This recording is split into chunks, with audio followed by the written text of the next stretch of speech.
साथियों, आप देख रहे हैं अपना YouTube channel sky high classes. Sky high classes में आप सभी लोग का बहुत बहुत स्वागत है।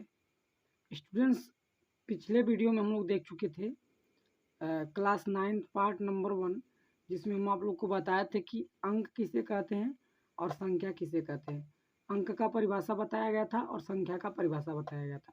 अब हम लोग इस वाले पार्ट में देखेंगे कि नंबर यानी कि संख्या, तो संख्या कितने प्रकार के होते हैं उसके बारे में हम लोग जानेंगे।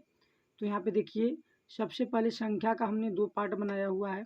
संख्या एक जो है जिसे हम लोग रियल नंबर करते हैं, और संख्या दो है दूसरी संख्या जो इसे कॉम्प्लेक्स नंबर कहते हैं।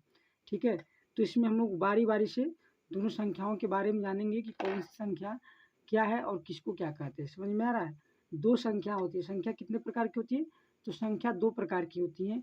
एक होता है हमारा रियल नंबर और दूसरा हमारा होता है कॉम्प्लेक्स नंबर। हम लोग रियल नंबर के बारे में जानेंगे, उसके बाद से कॉम्प्लेक्स नंबर के बारे में जानेंगे। लेकिन सबसे पहले हम लोग शॉर्ट टाइम में कॉम्प्लेक्स नंबर के बारे में जानेंगे। ठीक है स्टूडेंट्स, तो आइए सबसे पहले हम लोग देखते हैं कॉम्प्लेक्स नंबर, सम्मिश्र संख्या, या फिर देखिए आप लिखें इमेजिनरी नंबर। ठीक है, ये ऐसी संख्या होती है जिसका सिर्फ इमेजिन किया जाता है, और ये वही बच्चे पढ़ पाएंगे। जैसे कि अगर जो आप 9th 10th में हो तो आपको अभी कॉम्प्लेक्स नंबर की ज़रूरत नहीं है, यानी कि इसके बारे में आपको पढ़ने की ज़रूरत नहीं है, क्योंकि हमने बेस दे दिया है क्लास 9th एंड 10th के लिए। तो ये दोनों क्लास के विद्यार्थियों के लिए बहुत ही इंपॉर्टेंट है। सो आप सभी इसके बारे में थोड़ा सा जान लीजिए। बाकी हमारा जो मेन मुद्दा है, यानी कि जिसके बारे में हमको अच्छी तरीके से जानना है, वो है रियल नंबर, यानी कि वास्तविक संख्या है। ठीक है, तो हम लोग सबसे पहले देखेंगे कॉम्प्लेक्स नंबर क्या होता है। तो कॉम्प्लेक्स नंबर जो हमारा होता है वो होता है, किस रूप का होता है कॉम्प्लेक्स नंबर? तो ये हमारा होता है AI प्लस बी के नंबर में, AI प्लस बी के नंबर में, जहाँ जहाँ हम लोग आई इक्वल टू आई को हम लोग कहते हैं आयोटा। क्या कहते हैं? आयोटा। ठीक है, इस आई को हम लोग कहते हैं आयोटा। जैसे कि मान लीजिए, अगर जो कोई भी ऋणात्मक संख्या यानी कि माइनस संख्या करड़ी के अंदर रहता है और उसका वैल्यू फाइंड आउट करना होता है, तो हमें इमेजिनरी यानी कि आयोटा की ज़रूरत पड़ती है। ठीक है, अगर जिसका एग्जाम्पल देखना हो तो जैसे देख लीजिए, अगर जो मेरा -4 है और -4 को हमको करड़ी से बाहर लेकर आना है, तो इसको हम लोग क्या कर सकते हैं? तो -4 को हम लोग लिख सकते हैं कि अंडर रूट 2 गुणे 2 आयोटा। ठीक है, इसको हम लोग ऐसे लिख सकते हैं, जिसमें हमारा क्या हो जाएगा, यहाँ पे करड़ी में 4 बराबर 2 हो जाता है, और यहाँ पे जो करड़ी में देखिए, यहाँ पे करड़ी में 4 हो जाएगा, इसका जोड़ा बन जाएगा, तो यहाँ पे 2 बाहर निकल आएगा। ठीक है, और हमारा जो करड़ी है उसमें आयोटा बच जाएगा। ठीक है, और करड़ी में minus iota, sorry minus iota बच जाएगा करड़ी में, और करड़ी में माइनस आयोटा का वैल्यू जो होता है वो, सॉरी -1 जो होता है उसका वैल्यू होता है आयोटा।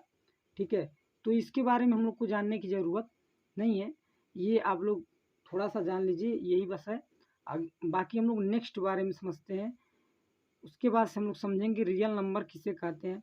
तो आपको एक बात पहले से बता दें कि रियल नंबर और सम्मिश्र संख्या यानी कॉम्प्लेक्स नंबर, दोनों का डेफिनेशन हम नेक्स्ट पार्ट में आप लोगों को बताएंगे।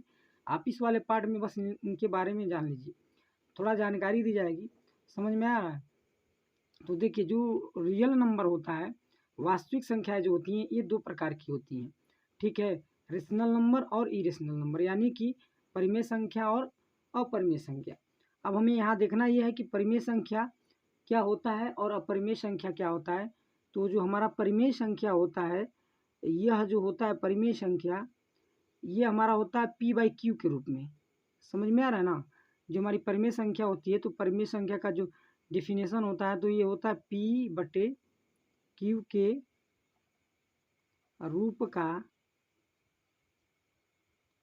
का जहाँ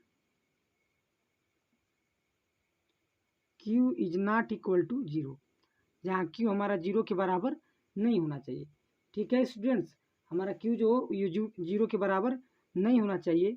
और जो हमारी रेशनल नंबर होती हैं, वो कितने प्रकार के होते हैं? तो वो कई प्रकार के होते हैं, यानी कई प्रकार के संख्याओं का समूह होता है। जैसे आप पहले नंबर में जान लीजिए, पहले नंबर में हमारा हो जाएगा नेचुरल नंबर, यानी कि प्राकृतिक संख्या है।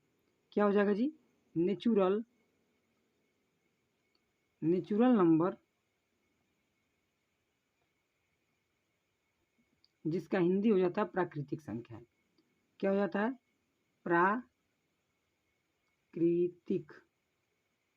प्राकृतिक संख्या। ठीक है स्टूडेंट्स, उसके बाद से जो हमारा सेकंड नंबर होता है वो हो जाएगा हमारा, प्राकृतिक संख्या के बाद हम लोग देख लेंगे होल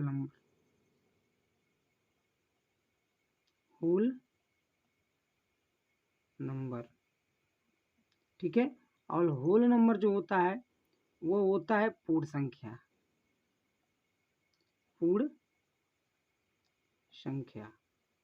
ठीक है, इन सभी का डिफिनेशन बता दिया जाएगा आप लोगों को। उसके बाद से तीसरा नंबर पे जो होगा उसको हम लोग लिखेंगे होल नंबर के बाद इंटीजर्स।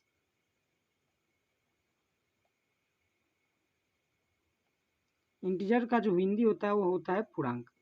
ठीक है, तो इसको आप लोग अच्छी तरीके से समझिए, एक तरीके से समझिए कि हमारा अगले क्लास का हाईलाइट है, जिसमें आप लोग इसको थोड़ा थोड़ा जान जाएंगे। बाद में अगले क्लास में इसके बारे में डिटेल डिफिनेशन के साथ बताया जाएगा। ठीक है स्टूडेंट्स, तो आप लोग इसको अच्छे से देखिए ताकि आप लोग को ये एक स्ट्रक्चर मिल गया है। ठीक है, अगला जो हमारा नंबर होगा ये डेसिमल नंबर होगा। डेसिमल, और डेसिमल को हम लोग कहते हैं दशमलव। ठीक है, डेसिमल को हम लोग कहते हैं दशमलव। ठीक है, तो ये जो चार संख्या है इसकी ये जो सब लोग मिलकर क्या बनाते हैं, जो रियल नंबर यानी कि परिमेय संख्या के पार्ट होते हैं, और ये सभी पार्ट को हम लोग क्या कहते हैं, रियल नंबर। समझ में आ रहा है ना जी? यानी कि रियल नंबर कितने प्रकार के हो सकता है, तो दो प्रकार का हो सकता है। क्या क्या हो सकता है, तो एक हो सकता है हमारा रेशनल नंबर के रूप में, और एक हो सकता है इरेशनल नंबर के रूप में। ठीक है, तो इरेशनल यानी कि अपरिमेय संख्या। अपरिमेय संख्या हम किसे कहते हैं, इसके बारे में थोड़ा सा जान लेते हैं। ठीक है, देखिए आप लोग सबसे पहले ये जानिए, संख्या दो प्रकार की होती हैं, जो आपको ऊपर दिखा दिया गया है। संख्या कितनी प्रकार की होती है, दो प्रकार की होती है, जिसमें पहला होता है रियल नंबर, दूसरा होता है कॉम्प्लेक्स नंबर। कॉम्प्लेक्स नंबर के बारे में हमें जानना नहीं है, क्योंकि अभी हम लोग का क्लास क्या है, 9th और 10th है। हमको पढ़ना है रियल नंबर के बारे में, यानी कि वास्तविक संख्या के बारे में। वास्तविक संख्या दो प्रकार की होती है, रेशनल नंबर हो सकती है या फिर इरेशनल नंबर हो सकती है। रेशनल नंबर में यानी कि परिमेय संख्या हो सकती है या फिर अपरिमेय संख्या हो सकती है। परिमेय संख्या किसे कहते हैं, तो जो संख्या p/q के रूप में हो उसको हम लोग क्या कहते हैं, परिमेय संख्या कहते हैं, जहाँ नीचे वाला यानी q 0 के बराबर नहीं होना चाहिए। और इसमें हमारा क्या आ जाता है, तो प्राकृतिक संख्या आ जाता है, पूर्ण संख्या आ जाता है, पूर्णांक आ जाता है, दशमलव आ जाता है। ये सभी लोग मिलकर परिमेय संख्या बनते हैं, यानी कि ये सभी लोग p/q के रूप में होते हैं। ठीक है, अब आते हैं हम रेशनल नंबर। रेशनल नंबर अपरिमेय संख्या होता है, और अपरिमेय संख्या उसे कहते हैं जो p/q के रूप में नहीं होता है, जो p/q के रूप का नहीं होता है, नहीं होता है। समझ में आया ना जी? अच्छा, इसका एग्जाम्पल देख लेते हैं हम। इरेशनल नंबर का हम लोग एग्जाम्पल देख लेते हैं। तो जैसे करड़ी में प्राइम नंबर, करड़ी में प्राइम नंबर, मतलब इसका यह हो जाएगा कि अगर जो हमारा करड़ी में कोई अभाज्य संख्या है, करड़ी में क्या है जी, अभाज्य संख्या।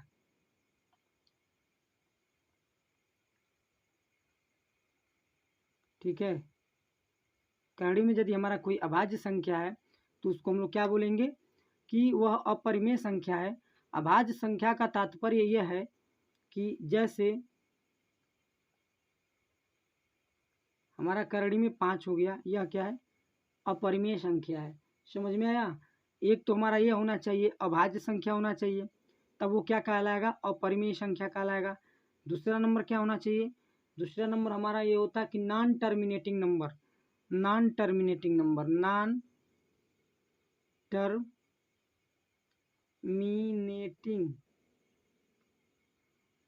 Non terminating number. ठीक है, यानी कि नॉन टर्मिनेटिंग का मतलब वो टर्मिनेट ना हो, यानी कि उसको अगर जो हम लोग हर से अंश में भाग देखें दे तो कभी कटे नहीं। समझ में आया? और दूसरा नंबर क्या होता है, दूसरा नंबर होता है नॉन रिपीटिंग नंबर।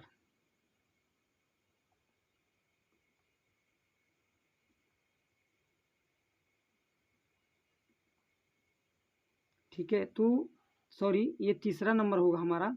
पहला नंबर तो अगर करड़ी में भाज्य संख्या कोई आएगा तो कहेंगे अपरिमेय संख्या है। दूसरा नंबर नॉन टर्मिनेटिंग यानी कि कटने वाला नहीं होगा। अच्छा, नॉन टर्मिनेटिंग का भी आपको एग्जाम्पल बता देते हैं। और दूसरा होगा non repeating number. Non repeating जैसे इसका एग्जाम्पल देख लीजिए, अपरिमेय संख्या करेंगे जैसे 0.10, फिर क्या 100, फिर 100, फिर 100 होगा यहाँ पे 40। ये देखिए यहाँ पे टर्मिनेटिंग नहीं यानी कि रिपीटिंग नहीं हो रहा है। यहाँ पे 10 है, पुनः 10 नहीं आया, 100 आया है, 1000 आया है। ठीक है, यहाँ पे कितना आ गया, 10,000 आ गया। ऐसे कर करके ये बढ़ता रहेगा, तो इसको हम लोग कहते हैं नॉन रिपीटिंग नंबर। ठीक है, नॉन टर्मिनेटिंग का मतलब इसका यह हो जाएगा, नॉन टर्मिनेटिंग का मतलब वो कटेगा नहीं। जैसे यदि अगर जो हम लोग 20 में भाग दे देते हैं 3 का, तो ये कभी कटने वाला नहीं है। जैसे कि आगे जो 3 से भाग देंगे तो देखिए 3 छक्का 18, 2 बचेगा। ठीक है, दशमलव लगाएंगे, क्या हो जाएगा, 3 छक्का 18, 3 छक्का 18, 3 छक्का, ये देखिए क्या हो रहा है, ये नॉन टर्मिनेटिंग यानी कि कटेगा नहीं। तो ऐसी संख्याओं को हम लोग कहते हैं अपरिमेय संख्या। देखिए अपरिमेय संख्या पहचानने का नियम क्या, पहला नंबर यदि करड़ी में कोई अभाज्य संख्या आ जाती है तो कहेंगे अपरिमेय संख्या। जैसे करड़ी में 5, करड़ी में 20, करड़ी में 8, करड़ी में 7 आदि। ठीक है ना जी, यहाँ पे देखिए करड़ी में 8 है, ये भी बाहर नहीं आएगा। ठीक है, तो प्राइम नंबर समझ में आ रहा ना जी। यहाँ पे देखिए, और नॉन टर्मिनेटिंग नंबर यानी कि जो टर्मिनेट ना हो, जिसका भाग अंश से हर से अंश में भाग देने पे कटे ना, उसको हम लोग कहेंगे अभाज्य संख्या। उसके बाद से तीसरा नाम नॉन रिपीटिंग नंबर यानी कि दशमलव वाली वो संख्या जो रिपीट ना होती हो, यानी कि बढ़ती जाती हो, या फिर एक स्थिर रहेगा और एक बढ़ेगा। देखिए यहाँ पर 1 स्थिर है, 0 बढ़ रहा है। ठीक है, इसको हम लोग कहेंगे अपरिमेय संख्या। ठीक है, आप लोग इस चैनल पे अगर नए होंगे तो चैनल को सब्सक्राइब कर लीजिएगा, बेल आइकन को क्लिक कर दीजिएगा, ऑल पे क्लिक कर दीजिएगा। और यदि आप चाहते हैं कि आपको और अच्छे अच्छे कंटेंट मिले तो आप लोग इस वीडियो को बहुत सारा प्यार दीजिए, चैनल को बहुत सारा प्यार दीजिए। मिलते हैं नेक्स्ट वीडियो में। Thank you so much.